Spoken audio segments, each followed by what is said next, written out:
Ryan was a rascal, a big rascal. We were evil children together. I mean, we would be outside riding our bikes and we would, you know, love to kill little insects, and we'd be in this room, we'd be wrestling. He was so strong and he's so funny, and he was a tough little boy. I mean, we would call him our baby bull.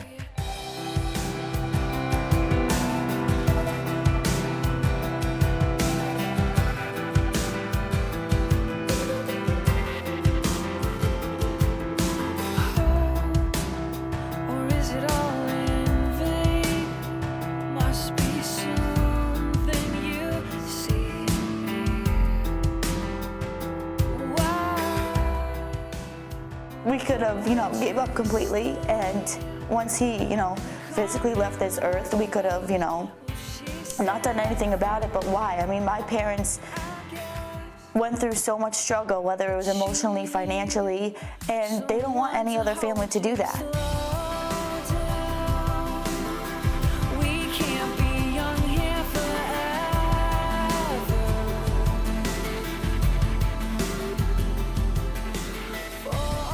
If your child is sick, what else should you be concentrating on? Nothing, right? Concentrate on your child. You shouldn't be worried about your electric bill. You shouldn't be worried about fueling your car going back and forth to treatments for your child. That's where we like to fill in those other gaps. We deal with the reality of things that are left at home, so you don't have to. So let's make a difference right now, today. Whatever it takes to make that family go on one more day and help that child survive, and whether that's putting a smile on their face or, you know, just alleviating any of the stress for the family, let's make a difference right now. It was very stressful thinking about how we were going to keep our family together at the hospital, on top of having to pay all of our bills and having to make sure that somebody was there to make sure that our house was taken care of and our animals were taken care of. And I felt like the Ryan McElroy Foundation just took all that weight. They lifted all that weight from our shoulders. It was very hard because, hey, we were young. I was in my 20s, but 27 years old. So you're not expecting this. And I'm trying to support my family, and now on top of it, I have my son that's sick. Luckily, I lucked out because I had people helping me out, especially the Ryan McElroy Foundation helped us out a lot. By the end of the year, our medical output out of pocket was about $12,000 to $14,000 a year. So we were living with my mother-in-law, and so Sally, knowing this and knowing that things were tight, had called them so they could supply Christmas gifts for us. So Nathan, it was really great. They came over with the gifts. He got an Xbox, which he was totally excited about. He still uses, he loves. The Ryan McElroy Foundation have taken, they've actually had the opportunity for themselves to experience some joy, even in the midst of their own sadness and loss. And so they've been able to bring that to us.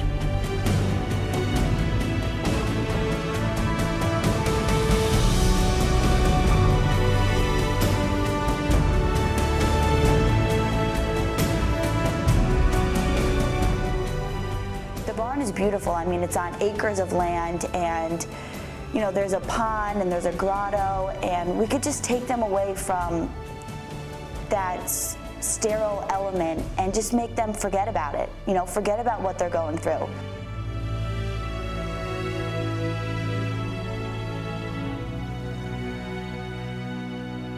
It's like tough love. It's more, a man doesn't show their emotions as much as a mother would, you know. That's why the kids tend to bond more to the mom. But emotions were there. I was very upset. My son, seeing him dying, you know. But. So, you know, what, of course, there's a big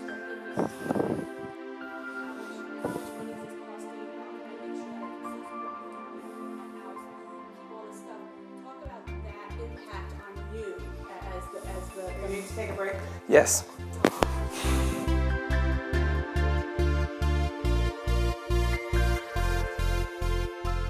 She has a degree in bereavement counseling and child life specialist. So she's right there. She gets it 100%.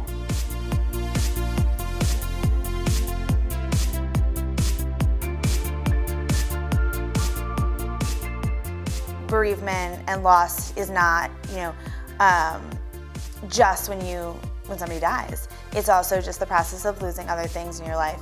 Help parents understand, it's okay to grieve the fact that you had a healthy child and now you have an ill child, but also help parents, if they do experience a true loss, they lose a child, help them have somebody, walk with them through this process.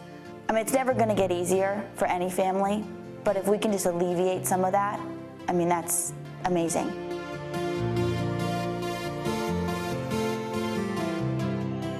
We have an amazing playroom downstairs that we're in the process of getting finished. We want to bring Child Life Services to the siblings, helping them understand what's happening, but also just helping them express themselves. We miss soccer games, we miss ballet recitals, we miss helping out with homework in the evening. We want to come in and help the siblings so that the sibling doesn't get lost. We wanted to make this a very comfortable space so that when families do come out here for these services, they can do so, we can sit on these couches and have a conversation with the parents and they don't feel like they're sitting in the hospitals. We want them to feel like they can relax. Having people that have been through it and have had that experience, I think is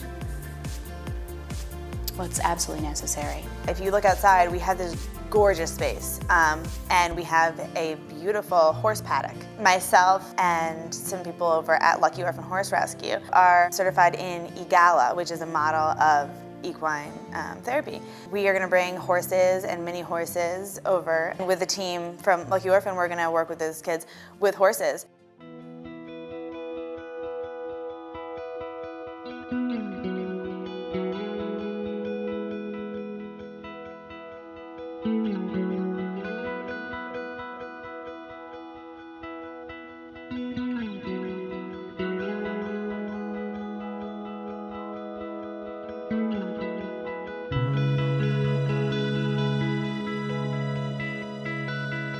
I think my dad got to a point that a transition was needed in the foundation. There's so much more that we can do and that we're going to do and so many more families that we're going to help. And I mean, I'm beyond grateful that I'm able to continue this foundation in such a positive light and keep it going. I consider myself young, but I look around that room sometimes and I feel like the elder statesman.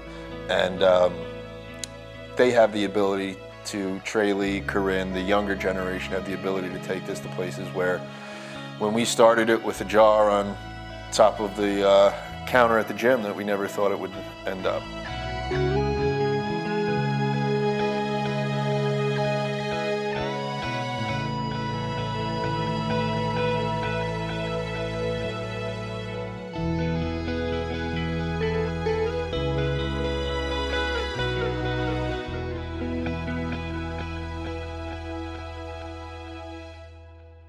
They need your continued support. They need people to come out. They need to hear some of these stories that eventually their money goes to helping these families. It's a wonderful cause, and there's nothing better than going to bed at night knowing that you did something to help somebody who really needed it. To all of the donors that have donated to the various families, I don't know if you're aware you've donated to all the various families, but you take your extra income or maybe non-extra and you choose to give it here to the Ryan McElroy Foundation, and we, my family and other families, receive what you've given. And I'd like to say thank you. You answered that higher calling. Your generosity allows us to have reprieve, allows us to have excitement and joy, a bit of normalcy in our lives, and any additional help that we might need. And without you, we wouldn't have these things. So thank you for remembering us. The Ryan McElroy Foundation has truly helped our family, and without the support of you, it would not be possible. You make the difference by giving, and blessing those like us and others, hundreds of other kids and thousands of other families that are in our area that will be blessed tomorrow because of your donations. Thank you very much.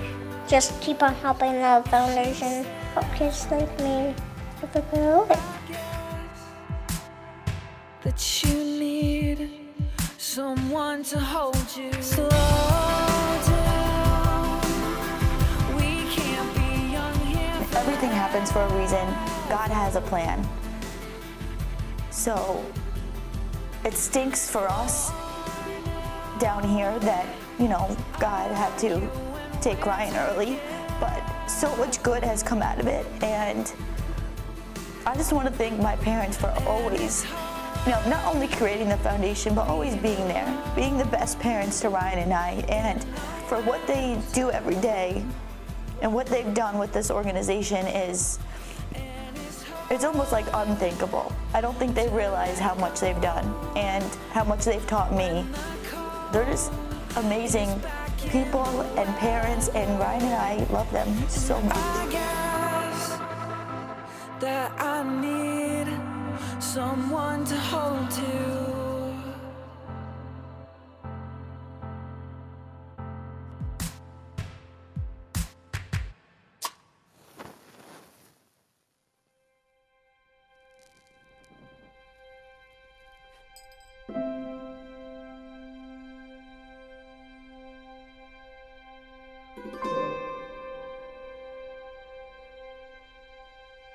I saw the light fade from the sky. On the wind I heard a sigh. As the snowflakes cover my fallen brothers, I will say this last goodbye. Night is now falling, so ends this day. The road is now calling, and I must away. Over hill and under tree, through lands where never light is shone, by silver streams that run down to the sea. Under cloud, beneath the stars, over snow on winter's morn, I turn at last to paths that lead home. And oh, where the road then takes me, I cannot tell. We came all this way, but now comes the day to bid you farewell. Many places I have been, many sorrows I have seen, but I don't regret, nor will I forget all who took that road with me. Night is now falling, so ends this day. The road is now calling, and I must away. Over hill and under tree, through lands where never light is shone, by silver streams that run down to the sea. To these memories I will hold, with your blessing I will go, to turn at last to paths that lead home.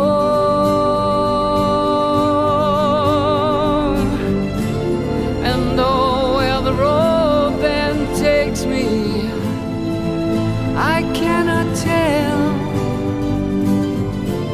We came all this way, but now comes the day to bid you farewell.